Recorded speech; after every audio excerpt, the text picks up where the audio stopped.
तो आज मैं बताऊंगा कार्टून नेटवर्क का एक पॉपुलर शो बेन 10 के बारे में। बेन 10 फर्स्ट टाइम आया था 2005 दिसंबर को और मैन ऑफ एक्शन स्टूडियो ने इसे बनाया था, पर अभी के टाइम ये बहुत बेकार बन चुका है। बेन 10 एलियन फोर्स और अल्टीमेट एलियन में ट्रांसफॉर्मेशन बहुत कूल था, एक अलग ही वाइब मिलता था, और क्लासिक का भी। इन तीनों सीरीज का एक अलग ही पॉपुलैरिटी और फैन बेस बना हुआ है। इसका डाउन होने का मेन रीजन है न्यू वेरिएंट्स। मैं बात कर रहा हूँ बेन 10 ओमनीवर्स और बेन 10 रिबूट की। इनके बीच में जमीन आसमान का फर्क नजर आ सकता है एक न्यू बंदे को भी। जैसे कि क्लासिक एलियन फोर्स और अल्टीमेट एलियन में बेन के कैरेक्टर को ज्यादा चेंज नहीं किया गया, पर ओमनीवर्स के अंदर बेन के कैरेक्टर को चेंज किया गया, उसके लुक्स को, हेयर स्टाइल, और रिबूट के टाइम तो बच्चों का कार्टून ही बना दिया बेन के कैरेक्टर। ह्यूमंस के एज बढ़ने पे हाइट इंक्रीज होता है, पर बेन के टाइम वो उल्टा हो गया। जैसे कि एलियन फोर्स और अल्टीमेट एलियन में उसका हाइट ठीक ही था, पर ओमनीवर्स में उसका हाइट कम हो गया। क्या बात करता है यार? तो हमारा जो सुअम फायर का ट्रांसफॉर्मेशन है और एलियन है वो बहुत कमाल का दिखता था, पर ओमनीवर्स का जो कैरेक्टर का डिजाइन था वो पूरा बकवास था। ओमनीटेक्स का पोजीशन भी कुछ दिन बाद उसे एक फूल की तरह खिला दिया। कुछ लोगों का कहना है कि उसका सर एक फूल है, इसलिए वो इस तरह से खिल गया। एकदम इन्होंने वक्त बदल दिया, जज्बात बदल दिए, जिंदगी बदल दी।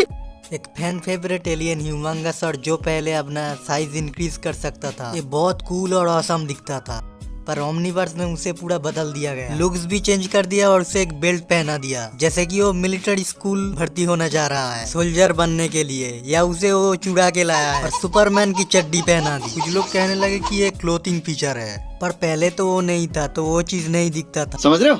समझ रहे हो? आप क्या उग गए हैं? मैं क्रिएटर से यही पूछना चाहता हूँ। नोटी हो रहा।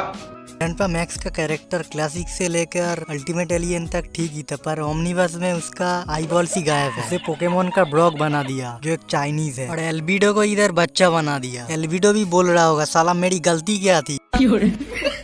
One of the coolest alien big chill, जिसे ओमनीवर्स में कुछ ऐसा बना दिया जैसे उसके पीठ पे मारो। ओ भाई, मारो मुझे, मारो मुझे, मारो। नहीं, ये मजाक हो रहा है। एक सेकंड यार, मजाक हो रहा है। एलन का कैरेक्टर जो ह्यूमन हिट ब्लास्ट है, इसको ऐसा बना दिया जैसे उसने आंखों पे क्या टैटू बनाया है। क्या बोलता है? कुछ भी बोलता है। और जैसे जैसे वक्त गुजरता गया, बिलकेक्स का खौफ ही खत्म कर दिया, और रिबूट में तो बिलकेक्स को एक एलियन ही बना दिया बेन का। बिलकेक्स के नौकर साइफन को नोटिस किया है कभी? ओमनीवर्स में कुछ ऐसा बना दिया, उसका ये मुंह है या हथौड़ा है समझ नहीं आता। गोयन और केविन को भी कैसा बना दिया, वो लोग भी कह रहे होंगे कैसे थे और कैसे बन गए। हाँ, कुछ अच्छी चीजों भी किया है इन लोगों ने, जैसे कि न्यू लुक्स के अल्टीमेट एलियंस और बेन 10,000 के फ्यूजन एलियंस। पर ग्रे मैटर की अल्टीमेट जो फॉर्म है वो पूरा बेकार है, मार्वल की मोडॉक की तरह है, उड़ता हुआ एक सर। एक और कमाल की चीज की है इन लोगों ने, न्यू एलियंस को ऐड करना और मल्टीवर्स बेन्स के बीच में बैटल। पर न्यू एलियंस ही इनकी सबसे बड़ी गलती थी, क्योंकि ज्यादा डिटेलिंग करने में उनको वक्त ही नहीं मिला, मुझे तो यही लगता है। और कैरेक्टर डिजाइन और लुक्स में बहुत कॉम्प्रोमाइज किया गया। ये लोग असल में अभी बहुत आलसी बन चुके हैं। शो बहुत फेमस हो गया है, इसीलिए वो लोग समझ रहे हैं कि जो भी बनाएंगे चल जाएगा, और ओमनीवर्स और रिबूट सीरीज को ले आए ये लोग।